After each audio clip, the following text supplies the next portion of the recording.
How do people sneak contraband into prison? I was actually in prison in Maryland DOC at the time when tobacco products were being phased out, so I know what it was like when people were using cigarettes as currency and when they suddenly had to transition to something else. At the time tobacco products were being phased out, I was in a very fortunate situation that allowed me to profit off of it. I was at the Southern Maryland pre-release unit, serving out the final 6 months of my sentence. Pre-release units have lighter security than a minimum security. They are not work camps, but you can work if you want to, outside of the compound. You could get work release from this kind of unit and earn real income instead of state pay. I personally didn't qualify for work release because I didn't live in the state of Maryland, which was a requirement. I was from Virginia and they don't allow people with out-of-state residence on work release because they don't want to deal with the headache of searching for them in another state if they don't return. I was, however, eligible for a county detail, but there was a waiting list. By the way, it is important to note that this place doesn't even have a fence around it. People were expected not to just walk off and go shopping at the local mall, but they did it all the time. The risk was that if you got caught you would be shipped off the unit and back up to higher security level, with the high probability of a loss of good time and also the likelihood that you could even receive additional time for escape,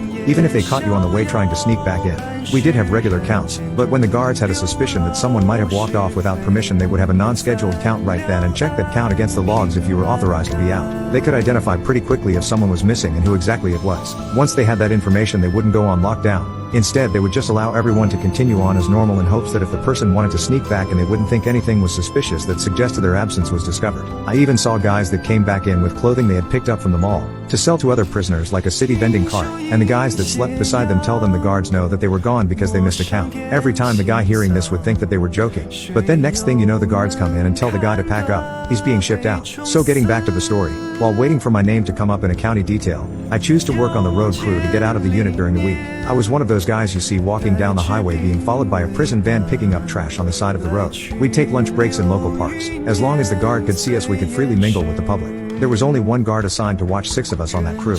Now, like I said, this was just when tobacco products were being phased out. That means that the commissary stopped selling those products and we could not smoke inside the facility, but we could smoke outside the facility. So every day when we left, the guard would ride us up to the local gas station where we could basically buy whatever we wanted, except for alcohol. It was very common for us to buy tobacco products, with the understanding that we would not be allowed to bring it back inside the facility, nor could we store it in the van. We were expected to consume everything we purchased before we returned at the end of the day, where we would be strip searched once we arrived back. Now every day I went out with the exact same crew of 6 guys. We worked in teams of 3, so we had 2 groups. One group would do a couple miles of road and then they rest in the van as the second group walks a couple miles of road. We were expected to clean 10 miles of road a day, but only the guard clocked how much we walked via the odometer, and if he didn't like a particular group he tended to walk them further. We were not all buddies, but we were all prisoners. Thus when we plotted we did so as a whole. It didn't take us long at all to figure out how valuable tobacco products were back inside the facility. The markup was obvious, so we started buying these items when we went out and then tossed them out of the van close to the facility on the way back. Then we'd have another guy walk out to where we tossed the stuff and recover it. Remember, there was no fence. Well, we only got searched when we were coming back from authorized leave.